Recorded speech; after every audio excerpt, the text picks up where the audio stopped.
Okay, welcome to our lesson 2 entitled Non-Mendelian Patterns of Inheritance. So, during your lesson 1, we discussed the Mendelian patterns of inheritance by which it explains various situations that would clearly present some of the studies of Mendel, no, to explain how are the different patterns affects or presents the principles of inheritance. So this time, let us talk about other patterns of inheritance aside from the Mendelian principles of inheritance, no?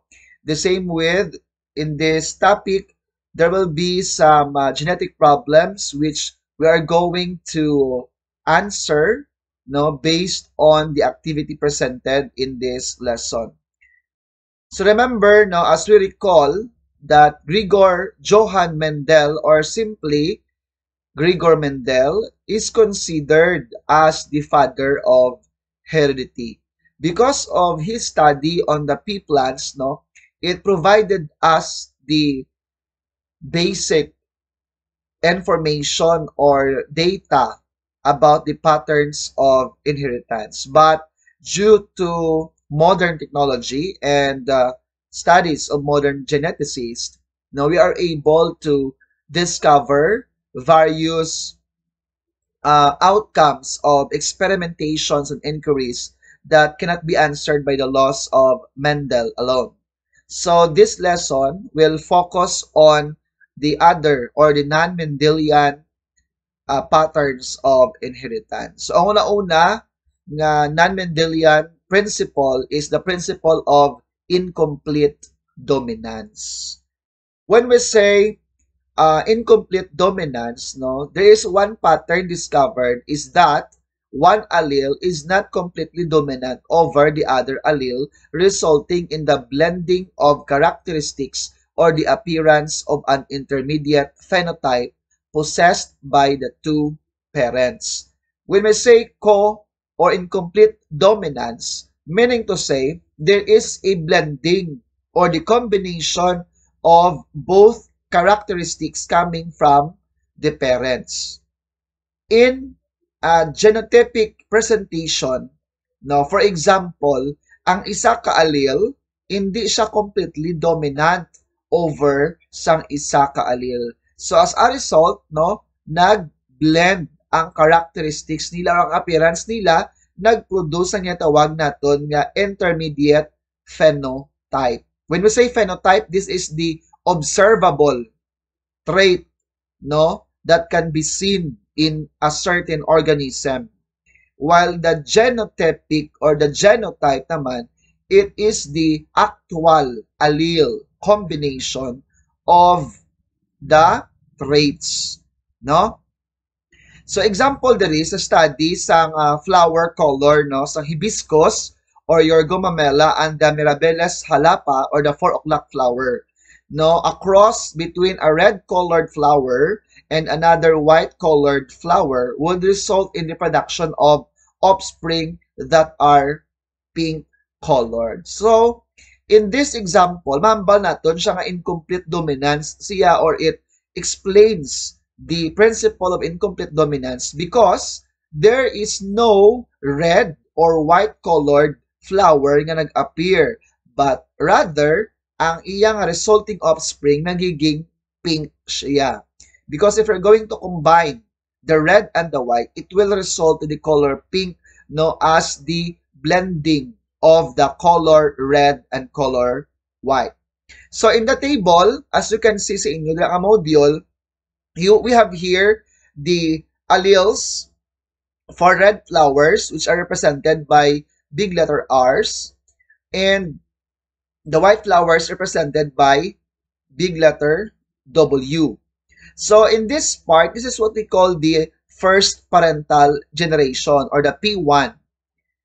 The second, if you are going to cross, no, their alleles using the Punnett square, we have here the formation of gametes, no, we are going to cross. We have in this part the allele for the red flowers, and this part is the allele for the red for the white flower, represented by big letter W. If you can see, if you're going to cross over sang sining result, R is to W is, ay result is RW. Same man sa piyak diri, ang resulting tanan niya is RW. Meaning to say, it is in terms of ratio, there is a genotypic ratio of 4 is to 0. Buwas lingon, 100% red, white, or in combination, this is pink as the color blends in or nag-blend ang ilang characteristic. So, resulting niyang offspring as the principle of incomplete dominance, instead naging red or white, nagiging, ano siya? Nagiging color pink. Sa iya nga phenotypic ratio, the same man, 4 is to 0 or 100% pink flowers. So in this example, the first filial offspring are all pink colored flowers. It is what we call the heterozygous characteristic because they are not homologous because they are different.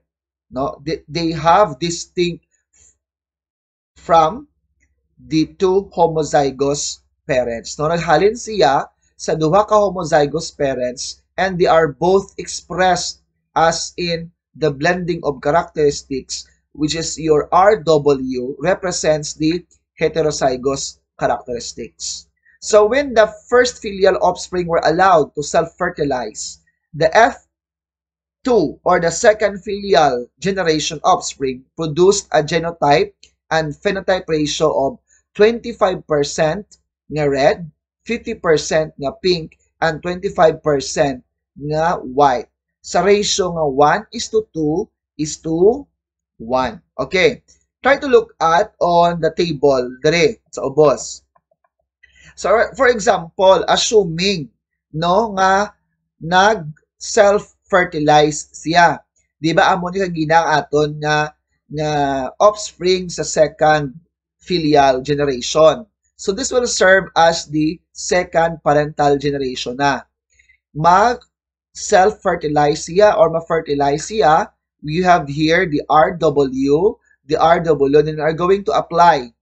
No, siguro sa inyong grade 8 na recall ninyo nga ng kung paano maggamit sa Punnett square upon the crossing over of the alleles. So R is to R, so magiging dominant siya. Same man ang RW, magiging incomplete dominant siya, magiging pink. RW, the same ang Japon, pink siya, and WW, which is the dominant white. So, kung lantawan natin sa iya nga genotypic ratio, gasunod siya sang 1 is to 2 is to 1. 1 nga red, duha ka pink, kag isa ka white. Kasi 1 is to 2 is to 1, or 25% nga red out of 100% ng offspring niya, or the probability, 50% siya nga pink, and the 25% man siya nga white, or WW. The same goes with the phenotypic ratio. It follows man sang ratio sang imo nga genotypic ratio. So, amo sa example sa ginatawag naton nga incomplete dominance. Meaning to say, there is the blending of characteristic. Nag-combine siya. For example, diri ang red ang white nag-combine, gin-mix siya, nag-mix. So therefore, nagiging pink ang resulting offspring niya.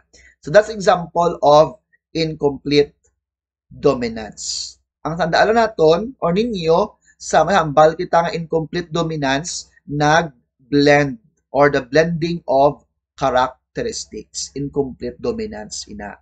Okay. So next principle is the principle of co-dominance. Ano naman ang kinalain niya ni co-dominance sa kay incomplete dominance? Okay. In some cases, no, the heterozygous characteristics are both fully expressed in first filial offspring in a phenomenon called co-dominance, as in quote